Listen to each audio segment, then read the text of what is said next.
Hola, ¿cómo están?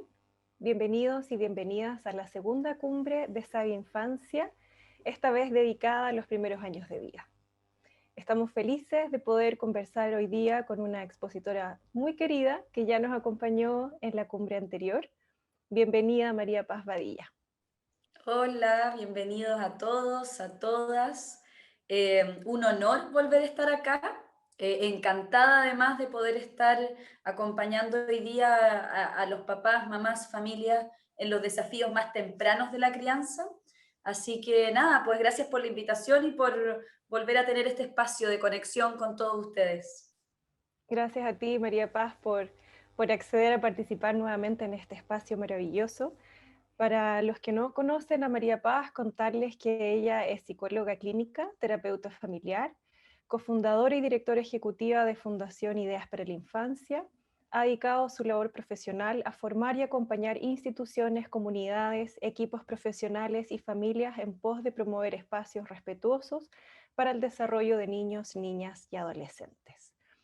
Y hoy día vamos a conversar con María Paz sobre un tema precioso y sumamente pertinente, sobre todo en este año tan especial que hemos tenido, ¿cierto? Mm. Confinados, aislados y un poco incapaces de poder establecer vínculos cercanos con nuestra familia, con nuestros seres queridos. Entonces el tema es criar en tribu, fortalecer nuestras redes de apoyo en la crianza. Entonces, María Paz, para comenzar, preguntarte, ¿qué es criar en tribu?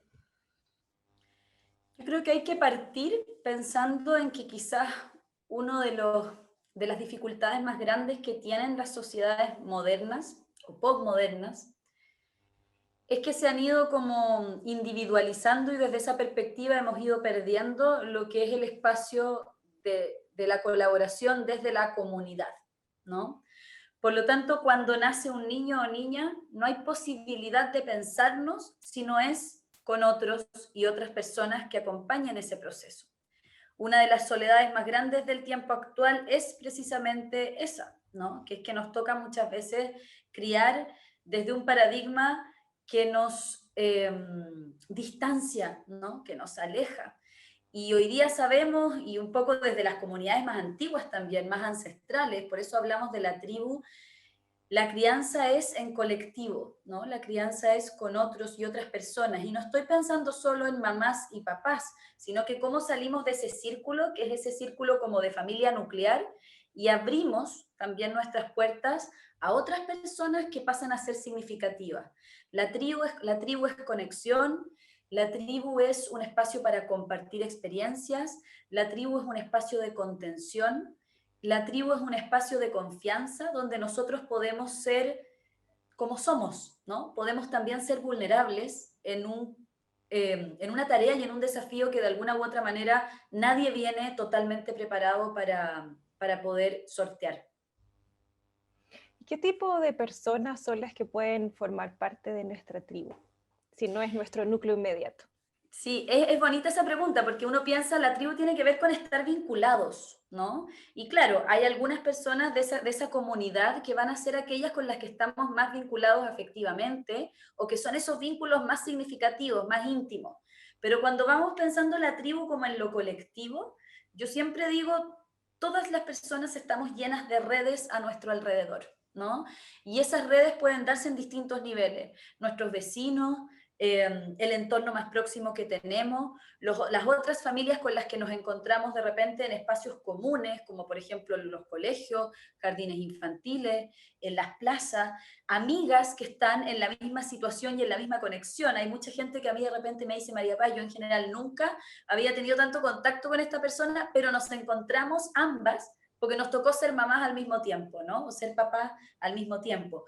Por lo tanto, la crianza nos une. Y desde esa perspectiva también tenemos que pensarlo desde el marco social, ¿no? Cultural, o sea, cómo también hoy día hay espacios sociales en donde es importante poner el tema de la crianza, porque de alguna u otra manera, mientras más oportunidades tengamos los papás, las mamás, para estar tranquilos y criar en tranquilidad, mayor facultad vamos a tener de poder hacerlo con menos estrés. Uno de los estresores más grandes que vivimos los papás y las mamás es cuando sentimos que estamos haciendo esta tarea solos, ¿no? Cuando empezamos a cargar en nuestra espalda, en nuestros hombros, la sensación de que la crianza es solo responsabilidad nuestra.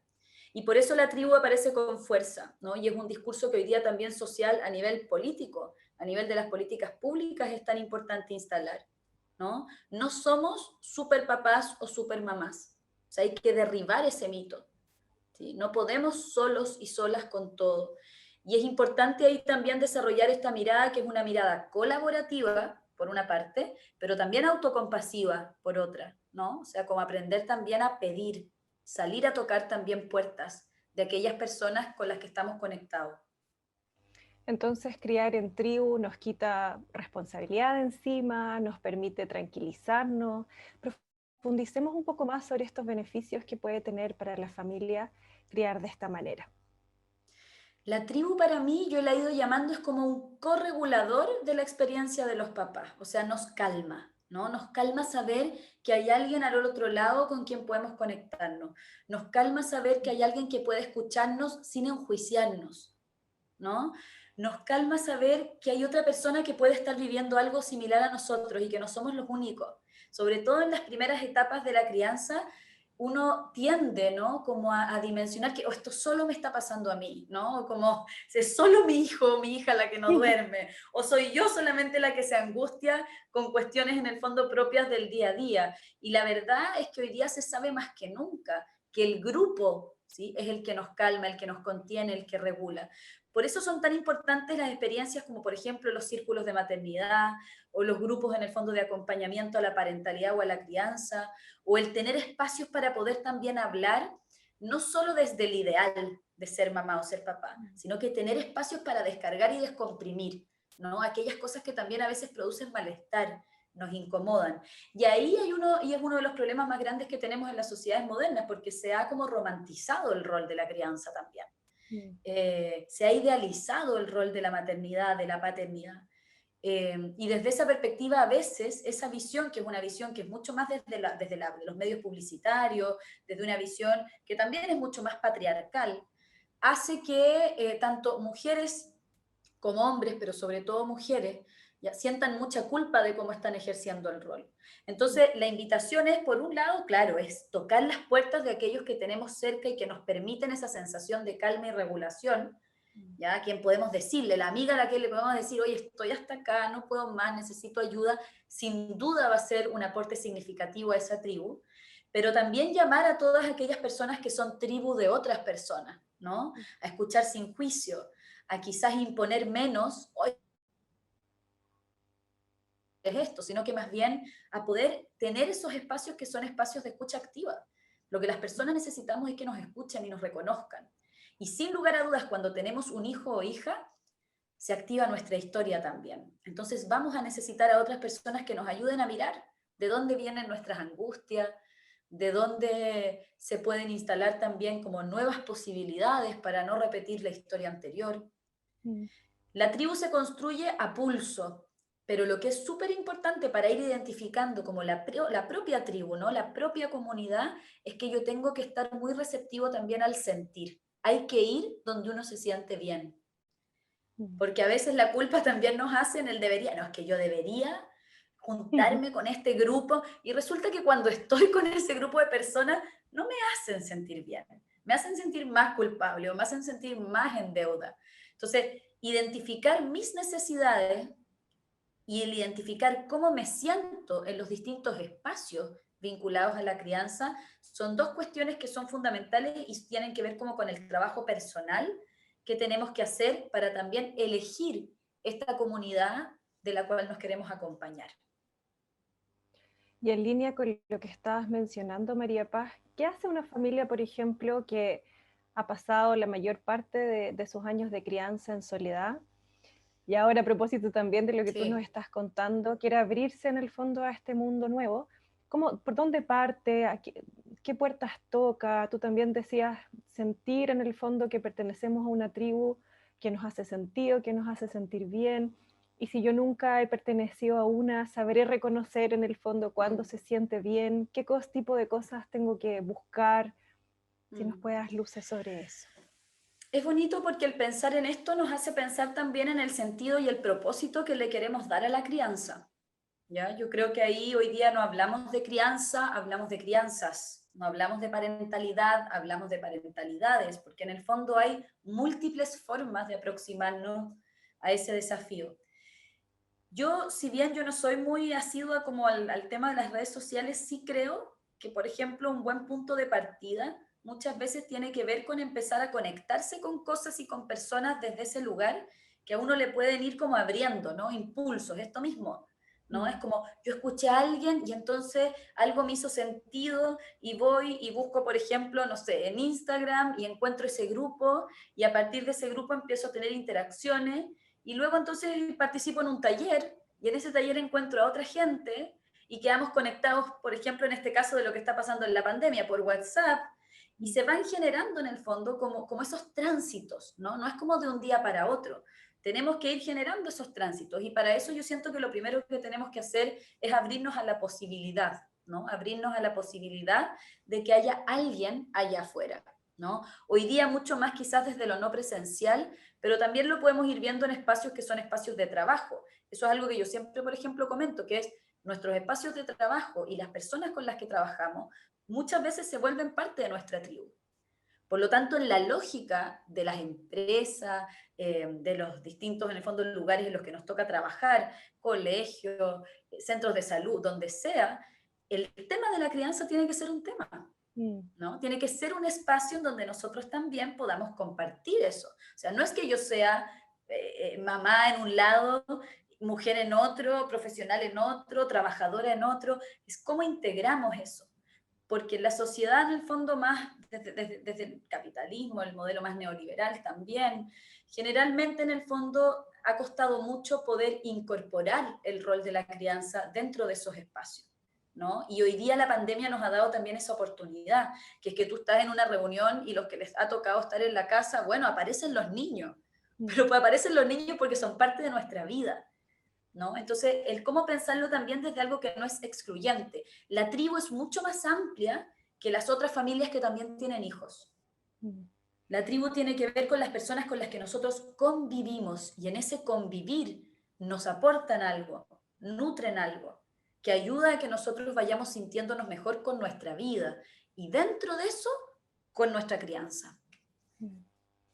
Sí, me parece sumamente relevante lo que planteas, María Paz, porque, bueno, efectivamente, las crianzas, ¿cierto? Como tú lo denominabas, que han sido como tan como cubiertas, invisibilizadas, ¿cierto? Entonces, no es raro que después no sepamos qué esperar del encuentro con otras familias porque nunca hemos hablado de eso, más allá de lo que podemos comentar como con nuestro núcleo inmediato. Entonces, no sabemos si salir a buscar tribu a un espacio de trabajo porque en realidad nunca hemos abierto la conversación en ese tipo de espacio, no sabemos qué tipo de feedback, de apoyo podríamos potencialmente recibir de ellos, etc.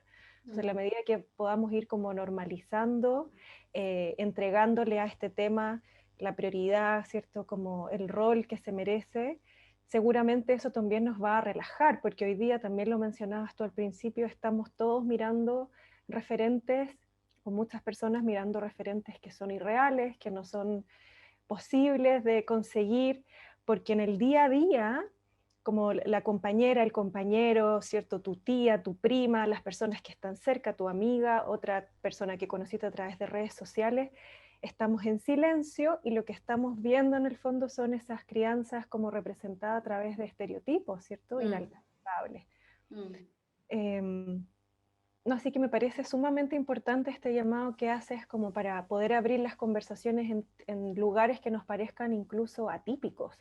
Es muy importante, es muy importante. Conversamos muy poco de la crianza y cuando conversamos de la crianza siempre desde, en general, tiende muchas veces a ser un espacio que tiende más a la queja o tiende más, a mí siempre me ha llamado la atención cuando la gente dice que va a tener una guagua o que está embarazada o que van a ser padres y en general inmediatamente las personas se activan en función de, oh, aprovecha de dormir, no, o sea, como desde lo que implica la pérdida, ¿no? O sea, los discursos de la crianza siempre están muy asociados al tema de las pérdidas, que está bien poder descargarlo, pero ahí es donde yo digo, todos los que nos toca sostener también a otras personas, en procesos que son procesos de, sobre todo en primera infancia, o sea, lo que es iniciar este trayecto, tenemos que hacerlo desde un lugar que es un lugar amoroso, desde un lugar que es un lugar donde en el fondo no es solamente como, oh, no vas a poder dormir, sino que también, bueno, quizás cuántas otras cosas vas a poder descubrir, ¿no? Desde un lugar de ponerse a disposición, llámame si necesitas algo. Por eso va más allá solo de construir la idea de cómo nosotros, porque ahí nuevamente lo ponemos en el individual, cómo nosotros salimos a armar nuestra tribu, sino que cómo la tribu también se pone a disposición de nosotros. Y ojalá este espacio, en el fondo, todos los que lo están escuchando, uno también sostiene a otras personas. ¿Sí? Entonces también pensarse en ese sostén, pensarse en esa fuente de apoyo. Porque de alguna u otra manera, de repente, y ahí está esta cosa mágica de los encuentros, ¿no? De los vínculos, de repente alguien te dijo algo que ni siquiera fue intencional, apareció en una conversación. Y eso queda en el alma. O sea, para uno, yo me acuerdo cuando yo tuve mi primera hija, yo pensaba, ¿no? Y decía como, yo trabajaba de hecho en programas en donde hacíamos mucha visita domiciliaria, asociado a Chile Crece Contigo y a programas en el fondo público. Y yo decía, y a mí no me viene a visitar nadie. O sea, con suerte viene mi mamá. Con suerte cuando llega después como mi marido, yo decía, y en general, y en verdad se va produciendo un contexto en el que nos vamos sintiendo muy solas. Y desde esa perspectiva nos vamos sintiendo también que como que nadie nos puede como entender. Hay una sensación de que uno empieza a quedar como fuera del mundo. Y eso no es responsabilidad solo de la mujer que está, por ejemplo, en el proceso del puerperio, sino que también tiene que ver con cómo lo que está fuera incluye esa experiencia como parte de la vida, ¿no? O sea, cómo incluimos la experiencia, sobre todo de lo que es el puerperio, de los primeros años de crianza, que son tiempos en el fondo bastante como difíciles y de muchos cambios.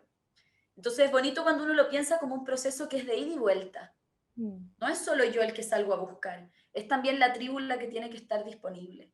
Y para eso, bueno, tenemos que tener espacios de encuentro, espacios de instalar conversaciones, espacios en donde desde distintos lugares podamos en el fondo compartir. Nos lleva a lo más ancestral del ser humano, volver a compartir, volver a sentarnos a hablar, volver a entender la experiencia del otro no desde la perfección, sino que más bien desde realmente cómo lo está viviendo. No es, ay amiga, olvídate, si después pasa, va a tener 3 años y ya. No, escucha, escucha, ¿sí? Escucha y sostiene. Nos cuesta sostener y la tribu sostiene. Y por eso es tan importante que vayamos forjando tribu y que vayamos entrenándonos en esto. En los colegios, en los jardines infantiles, en las salas cunas. O sea, realmente ir armando grupos colectivos de papás, de mamás, de familia, que puedan como sostenerse. Es parte, como siento yo, de la sustentabilidad de la vida, ¿cachai? Como el tener con quién también compartir. Y en esa misma línea, si nos pudieras dar todavía un poco más de input respecto a cómo se ve una tribu en la práctica. ¿Cuáles son los tipos de apoyo que uno puede ofrecer y que puede recibir? Porque tú ahora decías colectivos, ¿cierto? En el colegio, en estos espacios. ¿Qué tipo de vínculo, qué tipo de interacciones? ¿Existen o no normas? ¿O hay cosas que en el fondo van surgiendo en el fondo espontáneamente? ¿Cómo lo ves tú? Yo creo que lo primero es que una comunidad es un espacio en el que uno se encuentra en función de algo, y ese algo muchas veces tiene que ver con un bien común. Y ese bien común pasan a ser los niños y niñas, ¿no? O sea, como que toda la tribu, el propósito y el sentido, y se activa esta comunidad en función de ofrecer lo mejor posible para esos niños o niñas. Y ahí uno puede pensar que hay apoyos que son distintos. Hay personas que van a estar en nuestra vida que quizás nos van a dar un apoyo que es mucho más práctico, es logístico, ¿no? Y que no tenemos necesariamente como un lazo afectivo, de intimidad o emocional, pero sí en nuestra vida tiene ese valor, que puede ser hasta la persona que uno llama el corner shop, ¿cachai? O la persona que uno llama y que te llevó en el fondo, no sé, las verduras, la fruta, y que se va forjando ahí una transacción, una interacción que retribuye, ¿no? Que retribuye desde la perspectiva de que te ayuda en algo. Pensémoslo también cuando estaban, no sé, en el caso de los que tienen escolares, los furgones escolares, o las mismas, por ejemplo, ¿cómo se llama? Las educadoras, directoras de jardines infantiles, que hay cosas prácticas específicamente en las que aportan a nuestra vida, ¿no? Y que efectivamente tiene que ver con que nos alivian y nos hacen ciertas cosas de la vida más fáciles. Porque a veces tenemos una idea metida acá, que las cosas tienen que costar, que las cosas tienen que ser difíciles para que valgan. Y eso es en el fondo una de las primeras cosas que uno tiene que erradicar también en la crianza. Todo lo que ayude a hacerte la vida más fácil, bienvenido. Y en eso este apoyo como más práctico está activo generalmente desde redes que son redes que se activan desde ese lugar. Por otro lado, podemos pensar en todo lo que es, y en la misma línea, todo lo que tiene que ver con el ámbito del apoyo más en lo material. O sea, efectivamente, no sé, el lugar donde vivimos y la persona que nos arrienda el lugar donde vivimos, y el apoyo material en función de, qué sé yo, un hermano que de repente nos ayuda a veces como a pagar algo que no podíamos en el fondo costear, o una abuela que en el fondo entrega una cierta como un recurso económico, ¿no? A la familia. Y que eso es importante porque de alguna u otra manera, si es que uno lo piensa ahí desde lo social, bueno, el que las madres puedan tener, por ejemplo, sus postnatales como corresponde, o sea, quién paga también muchas veces las licencias, o sea, cuando uno lo piensa desde las políticas públicas, cuando eso cojea, inmediatamente también se tambalea el sistema, ¿no? Porque yo entro en una sensación de inseguridad en el plano, por ejemplo, económico o material. El tener un lugar donde vivir, ¿no? El tener un espacio en el que estar, ¿ya? Y las personas que contribuyen a eso siempre van a estar ahí.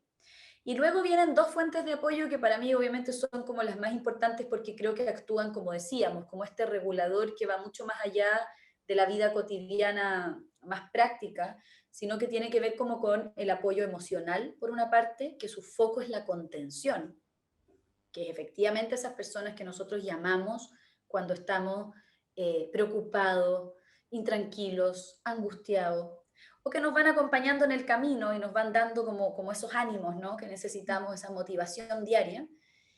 Y yo le sumo siempre el apoyo espiritual, ya que yo creo que hay personas que tienen ese componente afectivo, que efectivamente nos dan contención emocional, pero también hay personas que nos ayudan a construir sentido, que nos ayudan en el fondo a entender que lo que estamos haciendo, bueno, es algo que va a tener una trascendencia, ¿no? Que nos ayudan también y que pueden ser ahí personas distintas. Puede ser, qué sé yo, la profe a la que voy al taller de meditación, de mindfulness, o encontré un libro.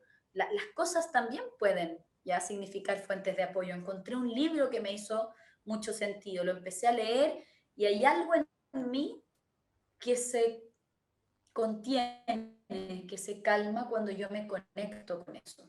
Y las fuentes espirituales tienen que ver también con la construcción, que lo hablábamos en la cumbre pasada cuando hablábamos de resiliencia, que yo les decía el cómo uno construye esperanza, ¿no? Como, ya, esto igual va a pasar, es un momento, ¿no?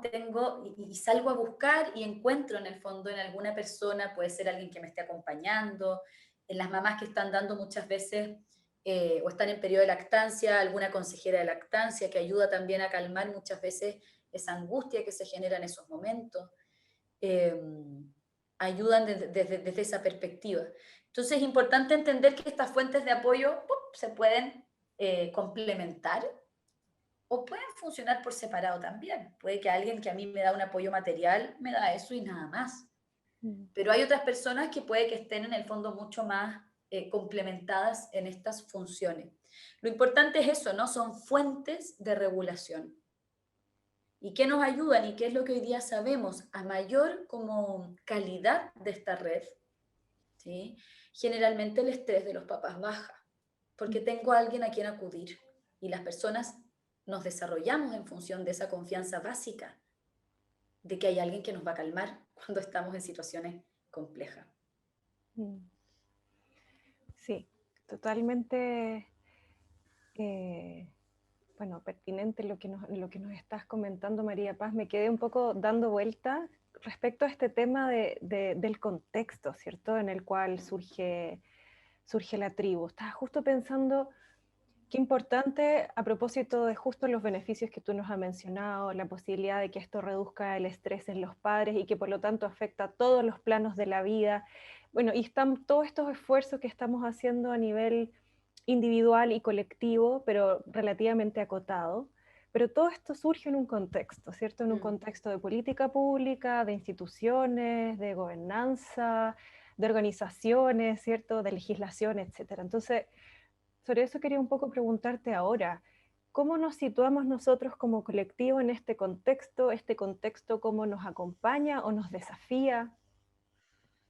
Yo creo que estamos en un periodo, sobre todo, bueno, acá a nivel mundial, pero en Chile a propósito también de todo lo que estamos viviendo, que nos lleva a cuestionarnos los modelos más de tipo como individualista en los que hemos estado criando.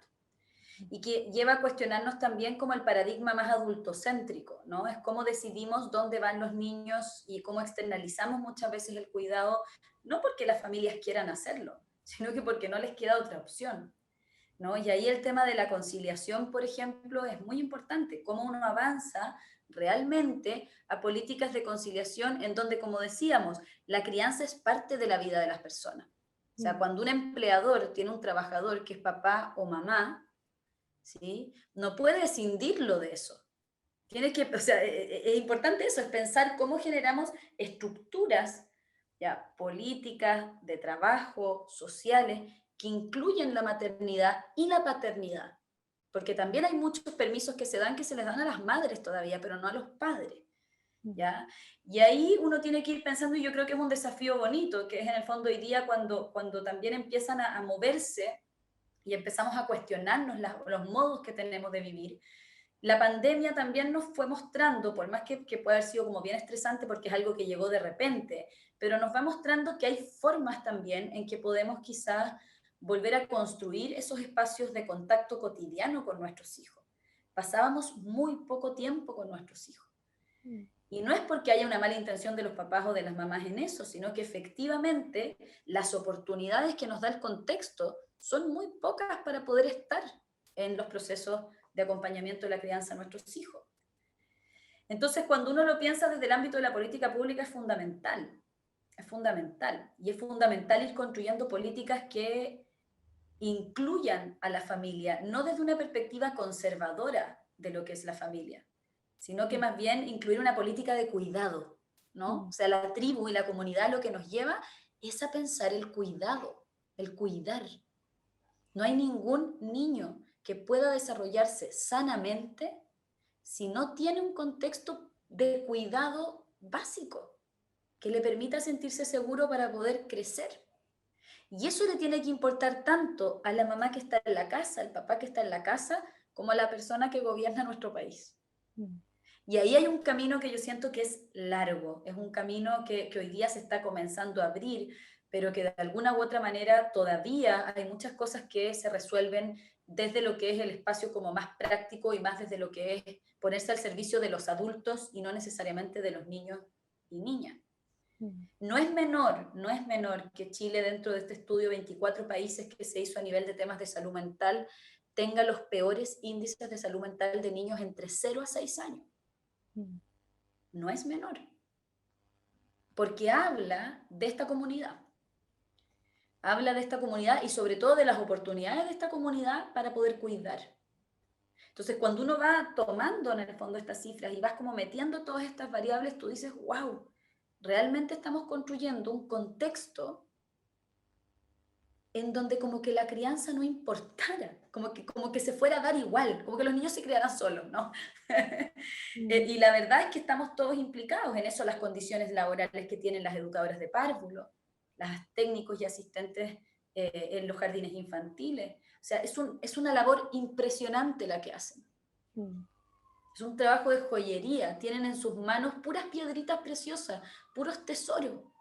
Por mm. lo tanto, nos debería importar muchísimo la formación de ellos, ¿sí? El que existan programas territoriales, barriales en las comunas, para poder tener un lugar donde ir y compartir. Pero Chile en general es un país que tiene muy poca prevención y promoción. Mm, Entonces llegamos muy tarde. Y por eso el tema de la tribu es tan importante, porque uno pudiese pensar que es como una especie de... Eh, política preventiva como orgánica, espontánea en los territorios, ¿no? Porque tenemos esa capacidad de asociarnos, entonces ocupémosla como escudo protector, ocupémosla como fuente de prevención y promoción de salud mental de las familias y de nuestros hijos. Es una bella invitación la que nos haces, María Paz, porque efectivamente si no, nos sentamos en el fondo a esperar que se resuelva el contexto para poder nosotros implementar este tipo de medidas, quizás ya sea muy tarde, ¿cierto? Para un grupo de padres y madres, ciertamente para los niños que también están directamente afectados por cómo se está creando esta tribu o no. Sobre eso te quería preguntar en un instante, pero si quizás pudiéramos cerrar esta idea bueno, cómo el contexto, ¿cierto?, afecta la decisión de la familia de formar parte de una tribu o no. Pero más allá de eso, ¿qué otro tipo de desafíos pudiesen las familias esperar encontrarse cuando deciden criar en tribu? ¿Cuáles son las cosas que nos hacen difícil este camino? Yo creo que es una cuestión que es bien propia de lo mismo que les decía, que es como derribar el paradigma del modelo como más individual que nos lleva a pensar en la idea como de la competencia, ¿no? De hacerlo bien, de como lograr como un resultado final y nos aleja del proceso. Mm. Entonces, cuando uno piensa desde esta perspectiva como el asociarnos es para vincularnos y colaborar. Y el gran problema que a veces empieza a suceder es que nos asociamos y cuando nos asociamos empezamos a competir o empezamos a compararnos, o empezamos a querer en el fondo tener la experiencia del otro, o empezamos a dejar de valorar la propia experiencia. Pucha, yo no puedo hacerlo como lo hace la no sé cuánto, o yo no soy tan hábil en esto. Y eso tiene que ver como con cómo estamos en un paradigma, y yo creo que el primer paso es verlo, ¿no? Que nos ha enseñado muchísimo de nuestras carencias, muchísimo de nuestros déficits, y nos ha enseñado poco de nuestros recursos. Y yo ahí siempre insisto en eso, o sea, es cambiar el chip de cómo estamos mirando. Y eso se acompaña con lo que yo te decía, que es esta fuente de esta mirada más autocompasiva, en donde necesitamos poder conectar también con nuestra fragilidad. O sea, el aceptar la propia vulnerabilidad en la crianza es una fortaleza, per se. Porque si no, nos pasa que empezamos a funcionar en un modo que es un modo totalmente alejado de lo que realmente estamos sintiendo. Y claro, funcionamos a toda costa y logramos, ¿no? Logramos en el fondo generar rutinas y les hacemos horarios y los niños tienen sus paseos diarios y les tenemos además el programa de estimulación y les compramos X cosas y estamos súper equipados, pero estamos vacíos. ¿Sí? Entonces, el conectar con esa vulnerabilidad y el invitar a esas tribus a que en el fondo esa vulnerabilidad sea un espacio posible, yo creo que es la gran revolución que podemos hacer, como desde el espacio de la crianza, porque de alguna u otra manera nos aleja, lo que decías tú, ¿no? De los estereotipos, nos aleja de los ideales y nos aleja de la culpa. De la culpa. La culpa es la peor limitación que podemos tener para criar, porque la culpa nos frena, nos paraliza, nos deja atrapados atrás, como en esa historia en donde nosotros probablemente también tuvimos un montón de temas sin resolver antes. Entonces es importante que, bueno, criamos con fragilidad, sí, criamos con fragilidad y a mucha honra, ¿no? Como a mucha honra y también cuesta, ¿sí? Pero es importante que eso se dé en el espacio como de que, bueno, el que sale a tocar la puerta, el que recibe, tiene que aceptar eso, ¿no? Es como no decir, ya, si no es para tanto, ya sigue adelante, tú puedes. Escuchemos también el dolor de las personas y sobre todo de los padres y de las madres. Porque cuando escuchamos a tiempo y descargamos a tiempo, seguimos funcionando bien. El problema es cuando no existen esos espacios para poder, por ejemplo, llorar, para poder descargar. Porque el gran problema ahí es que goteamos después para el resto de la vida. Y seguimos adelante como si nada hubiera pasado y todo estaba pasando. Y no recibimos apoyo también muchas veces. No, yo puedo solo, no, ya, si es que a mí no me gusta que me vean así. No, y nos tapamos las lágrimas como para que ojalá nadie las vea, ¿no? Entonces hay que humanizar esos espacios. Nos acompañamos de una tribu que es humana y como seres humanos vivimos la crianza con todas las emociones que tenemos disponibles. La alegría, la rabia, la pena, el miedo, cosas que también de repente son desagradables. Entonces, tiene que haber espacio en la comunidad para que nosotros podamos ser quienes somos. Y aprender a escuchar también cuando nos quieren ayudar en algo. Y en este espacio en el que surge lo que tiene que surgir, ¿cierto? Y donde sentimos lo que tenemos que sentir como adultos, también están los niños involucrados, ¿cierto? Me gustaría si pudiéramos detenernos unos instantes a también mostrarles un poco a los padres, madres y cuidadores cuál es la oportunidad que la crianza en tribu le puede ofrecer también a los niños, ¿cierto? Mm. Bueno, les entrega una comunidad a temprana edad, ¿no? Y yo Mm, creo que eso es algo que es una experiencia como para los niños y niñas, sin duda es una experiencia para la vida, ¿no? Uno a veces espera que sus hijos sean empáticos, sean generosos, típicas cosas que de repente los papás dicen, es como que sea solidario, que piensen las demás personas. Eso no se enseña necesariamente cognitivamente, se enseña en la experiencia. Entonces, claro, cuando nos ven a nosotros conectados, cuando tienen estos espacios además de estar con otros niños, sin tanta mediación de los adultos también, ¿no? Es como crear ellos también su propia tribu y resolver sus cosas y no estar necesariamente siempre como dirigidos desde el adulto, sino que permitirles explorar el plano de las relaciones. Sin duda esos son aprendizajes que ellos van incorporando, ¿no? Hay que pensar que sobre todo en los primeros 3 años el cerebro de los niños es una esponjita, ¿no? Y están dados a imitar, además. Por lo tanto, se establece todo lo que es el ámbito como del aprendizaje social. Los niños aprenden de otros niños. Ya, a mí siempre me gusta, además, cuando de repente los niños tienen contactos con otros niños más grandes, mm, ¿no? Porque se va dando también un aprendizaje como vicario comunitario, como entre ellos, y el más chico observa al más grande, y el más grande cuida también al más chico, y se da ahí una cuestión que tiene una riqueza bien interesante de cómo es una mini sociedad, por así decirlo. mm. ¿Sí? En eso pensar que cada intercambio es un espacio y una oportunidad para educarlos en función de vivir en comunidad. Y ahí para mí es súper importante cuando pensamos en la tribu, siempre lo digo y soy majadera en eso, que es pensar que cuando pensamos en criar en tribu, mis hijos tienen que importarme tanto como los tuyos, o los de la vecina, o los de otra apoderada del jardín, del colegio, o como la guaguita en el fondo de la casa al frente. O sea, Mm, en el fondo pensamos en el fondo que los niños no son propiedad necesariamente de nadie, sino que son nuestros niños y niñas. mm. Y desde esa perspectiva, en el fondo, nosotros también podemos salir afuera a cuidar a otros, ¿no? O sea, que también es una cuestión que es interesante, es como la individualidad del cuidado, ¿no? O Mm. sea, nosotros también somos parte de la tribu de otros niños y pueden haber niños que lo estén pasando mal y a nosotros nos va a tocar probablemente tener que ayudar ahí también, ¿no? O sea, el llamado también a estar atentos, a estar observando, a conocer también a los otros niños con los que nuestros hijos e hijas se juntan, y a escucharlos también para poder en el fondo ver en qué podemos ser fuente de apoyo para ellos también.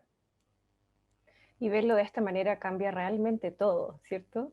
Me gustó el concepto de la mini sociedad de la que hablabas, porque Sí. efectivamente en las culturas ancestrales y en las sociedades antiguas, donde que eran mucho más pequeñas, nos reuníamos en grupos mucho más pequeños, no teníamos estas comunidades urbanas de cientos de miles de millones de personas, y efectivamente estaba la oportunidad de experimentar como todos los espacios de encuentro, ¿cierto? En un ámbito más acotado, Mm, y se habla mucho respecto de ese rol que tenían, por ejemplo, las nodrizas, las mujeres que podían intercambiar incluso lactancia si habían varios niños en la comunidad. Hoy día yo estaba a cargo de todos los niños y niñas mientras las mujeres iban a algún lugar, etcétera. Ocurría eso, ¿cierto? Como estos roles que se establecían para esa mini sociedad mm, como un todo. mm. Entonces, siento que esto lo cambia completamente, en el fondo romper este paradigma también nos hace volver a ciertas lógicas de crianza antiguas. eh, Y nos hace volver a valorar a personas que de repente estaban muy desde el plano como de un apoyo más práctico. O mm, sea, a mí me toca trabajar mucho con educadoras de párvulo, con técnicos de párvulo, y me llama mucho la atención como de repente como la sensación o la falta de reconocimiento que hay a mm, una labor educativa que es tan importante, ¿no?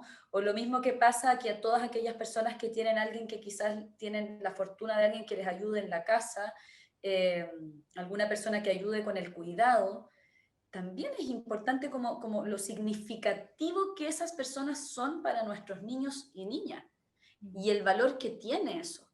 Y lo importante que es que eso sea recíproco.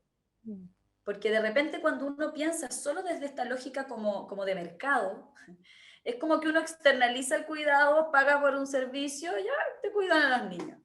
Pero le quita todo el valor, que es esa trascendencia, ¿no? De que esas personas se están vinculando cotidianamente con nuestros hijos.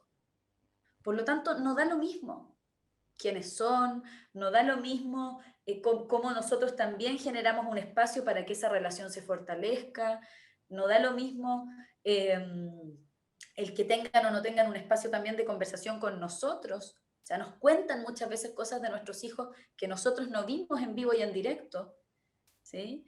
Entonces, todos esos espacios que son espacios de creación colectiva de la crianza, nos involucran a todos. Y implica eso, ¿no? Como el ir, y que hay un cuento que les quiero contar ahora al final, pero que tiene que ver con ir construyendo esta canción que nos une, ¿no? Esa es nuestra canción en función del cuidado de nuestros niños y niñas. Y es fundamental volver a honrar a todas esas personas que son parte significativa de la vida de nuestros hijos.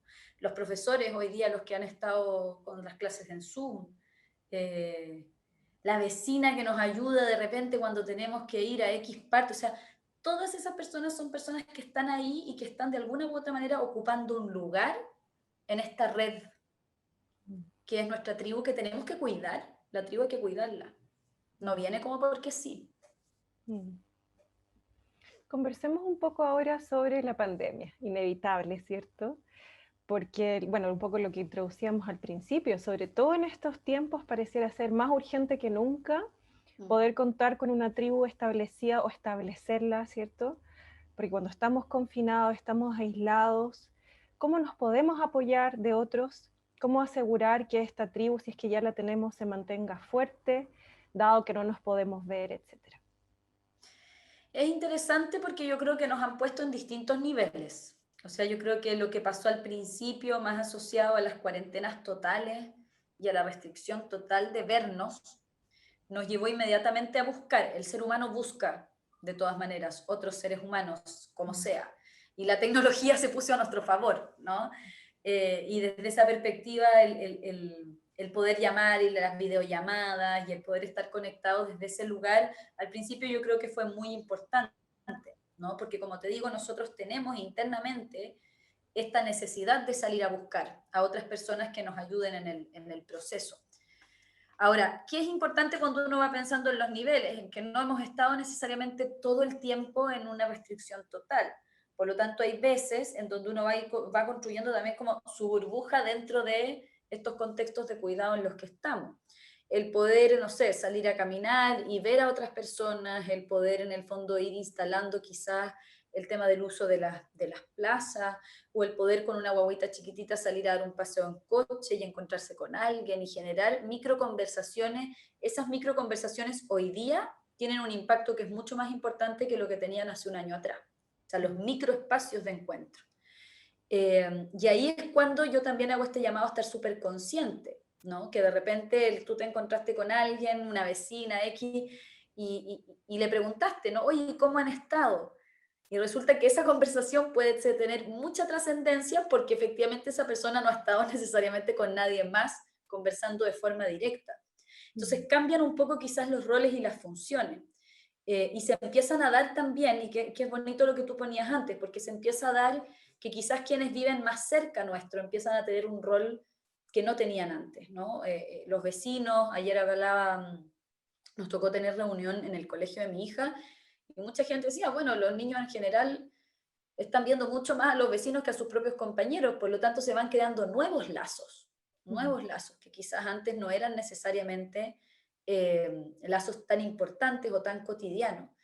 Por lo tanto, vamos flexibilizando, y yo creo que esa palabra es fundamental, es flexibilizar la forma en que nos conectamos, pero no dejar de conectarnos.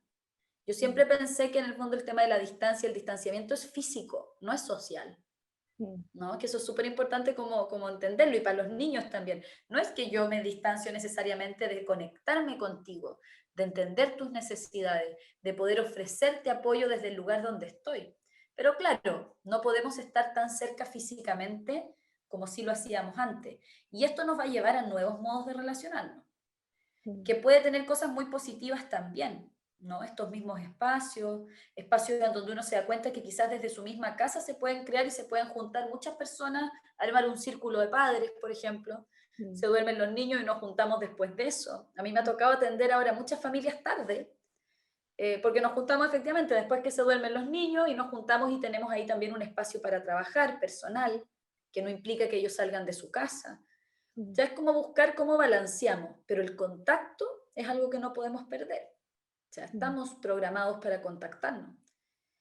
Y crecemos en nuestra posibilidad de adaptarnos a un contexto tan difícil desde ahí, desde sentir que no estamos solos. O sea, lo más complejo en la pandemia es la mezcla entre la incertidumbre y la sensación de soledad. La incertidumbre la paliamos con información, o sea, efectivamente tratando de tener información clara o de tener claro qué es lo que puede ir pasando con los niños, poder tener información que nos permita también calmar ciertas cosas, ¿no? Y la soledad es con contacto, con vínculos afectivos que nos permitan sentir que no estamos solos. Y por eso es tan importante además lo que les decía antes, como estas historias de cuarentena tenemos que contarlas. ¿Sí? Nosotros en la fundación, todos los primeros meses partimos compartiendo en Instagram, ¿no? Y teníamos estas historias de cuarentena. Y llegaron millones, y todas tan distintas, pero todas dignas de ser contadas, ¿no? Entonces también esa es parte de este cuidado y de esta tribu, que es como, bueno, hablemos de estas historias. Hablemos de estas historias. Contémoslas, narrémoslas, escribámoslas. Hay familias que han hecho ya álbum de fotos y después lo comparten con otras personas. O sea, permitamos que esto también no quede solo en el espacio como súper íntimo, sino que cuando lo compartimos, siempre pensemos, hay otro a quien le puede servir. Hay otro a quien le puede servir. Ay, María Paz, estaríamos horas conversando porque realmente este tema Es es bonito. maravilloso y además que abre todas las dimensiones de la vida humana. Realmente siento que no hay Sí. nada que no haya aparecido como un tema donde nosotros pudiéramos poner atención. Y es a lo que nos llama este tiempo también, Sí. a pensarnos y a pensar nuestros vínculos y a quedarnos realmente donde, lo que les decía al principio, donde nos sintamos bien. No hay obligación de pertenecer a ninguna parte, o sea, como por lo menos en lo que es la crianza, quedarse donde uno es bien contenido, no donde en el fondo nos están poniendo la exigencia, tanta presión, o sea, como aprender también ahí a, bueno, quizá hay gente que te puede decir, bueno, pero en el colegio nos están estresando mucho con las tareas, quizás va a ser ese un apoyo que hoy día es mucho más material que emocional. Pero si está desbalanceado eso, tenemos que ir a buscar lo que nos falta emocional en alguna parte que nos retribuya y nos nutra emocional y espiritualmente. Y eso ahí, bueno, las amigas, las hermanas, aparecen un montón de personas que pueden estar ahí. Si no hay nadie, bueno, hay que pensar también en que podemos en el fondo ir encontrando apoyos en programas. Acá en Chile está, por ejemplo, el Fono Infancia, para niños y niñas está Línea Libre, que es una línea de apoyo telefónico, dentro de lo que son también los contextos quizás de acompañamiento terapéutico, se puede también pedir apoyo desde ahí. Psicólogos voluntarios acá en Chile también está activando toda una campaña y hay personas que están trabajando en lo que es apoyo salud mental. Por eso es tan importante la información también, ¿sí? Porque de repente, claro, puede que alguien diga, pero yo no tengo a nadie. Bueno, Fono Infancia yo los conozco y sé que, por ejemplo, acá en Chile dan un servicio que es excelente y que son una fuente también de apoyo dentro de lo que es el proceso de acompañamiento a la crianza. Chile crece contigo también en Chile. Maravilloso. Ahí tenemos entonces varias referencias para quienes están en Chile y ojalá después cuando estemos viendo la cumbre, los que están fuera de Chile también nos puedan ir contando cuáles son los recursos que hay, ¿cierto? Debajo de esta misma charla, así todos aprendemos y nos nutrimos más. Súper. te propongo, María Paz, que para ir cerrando nos puedas compartir ese cuento que nos estabas adelantando. Yo les quiero contar un cuento que a mí me hizo reflexionar mucho y que me hace pensar también en lo que les decía antes, ¿no? Que es pensar a los niños y niñas más allá de solamente sus familias, sino que pensar cómo a todos nosotros como tribu de ellos nos debe como importar el niño que es parte de nuestra familia, como también quizás los otros y otras niñas que son parte de un país o de una sociedad o de una región. Y entonces les voy a contar un cuento que lo que quiero es que nos lleve un poco como a pensar, déjenme voy a achicar aquí, que nos lleve a pensar en cómo encontrar algo que nos una, ¿no? En cómo encontrar en otras personas la idea del propósito en la crianza. Y voy a partir, espérenme un segundito. Bien. Y dice así: cuando una mujer de cierta tribu de África sabe que está embarazada, se interna en la selva con otras mujeres. Juntas rezan y meditan hasta que aparece la canción del niño. Ellas saben que cada alma tiene su propia vibración que expresa su particularidad, unicidad y propósito. Las mujeres encuentran la canción, la entonan y cantan en voz alta. Luego, vuelven a la tribu y se la enseñan a todos los demás. Cuando nace el niño, la comunidad se junta y le cantan su canción. Luego, cuando el niño va a comenzar su educación, el pueblo se junta y le canta su canción. Cuando se inicia como adulto, nuevamente todos se juntan y le cantan. Cuando llega el momento de su casamiento, la persona escucha su canción en voz de su pueblo. Finalmente, cuando el alma va a irse de este mundo, la familia y amigos se acercan a su cama y del mismo modo que hicieron en su nacimiento, le cantan su canción para acompañarle en este viaje. En esta tribu hay una ocasión más en que los pobladores cantan esta hermosa canción. Si en algún momento durante su vida la persona, por ejemplo, comete un crimen o un acto social aberrante, se le lleva al centro del poblado y toda la gente de la comunidad forma un círculo a su alrededor. Entonces le cantan su canción. La tribu sabe que la corrección para las conductas antisociales no es el castigo, sino el amor y el recuerdo de su verdadera identidad. Cuando reconocemos nuestra propia canción, ya no tenemos deseos ni necesidad de hacer nada que pudiera dañar a otros. Tus amigos conocen tu canción y te la cantan cuando la olvidaste. Aquellos que te aman no pueden ser engañados por los errores que cometes o las oscuras imágenes que a veces muestras a los demás. Ellos recuerdan tu belleza cuando te sientes feo, tu totalidad cuando estás quebrado, tu inocencia cuando te sientes culpable, tu propósito cuando estás confundido. Y entonces, cuando lo necesitas, te cantan tu canción.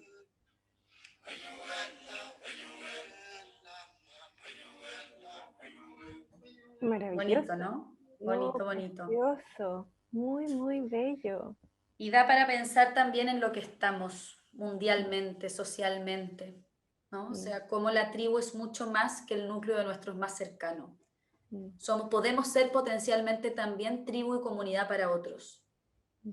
Y ahí, bueno, los que han tenido la posibilidad también de ir trabajando en el plano de ir adquiriendo más conciencia, conexión, de tener también saberes. A mí me gusta esto de las escuelas de saberes. Bueno, tenemos que ir a compartir, tenemos que llevar eso. Tenemos que poner al servicio de los niños, niñas y de sus familias esos saberes. Absolutamente. Ay, María Paz, qué belleza el cuento, realmente emocionante, me Es muy encantó, me lindo. encantó. Después a ver si lo podemos poner por escrito en algún lugar en tu página, sería Sí, maravilloso. Bueno, justamente si quieren conocer más sobre María Paz en la página de ella, aquí mismo en la cumbre, podrán encontrar acceso directo a sus redes sociales, a su biografía, ahí pueden conocer un poquito más de lo que está haciendo. Y bueno, esperamos que, como yo, hayan disfrutado muchísimo esta conversación, nuestra invitación a que podamos juntos construir el mejor comienzo para niños, niñas y niñes. Me despido con mucho cariño de ti, María Paz. Gracias nuevamente por estar aquí. Besitos. Gracias a todos y todas por acompañarnos y nos vemos en una próxima conferencia de la segunda cumbre Sabe Infancia.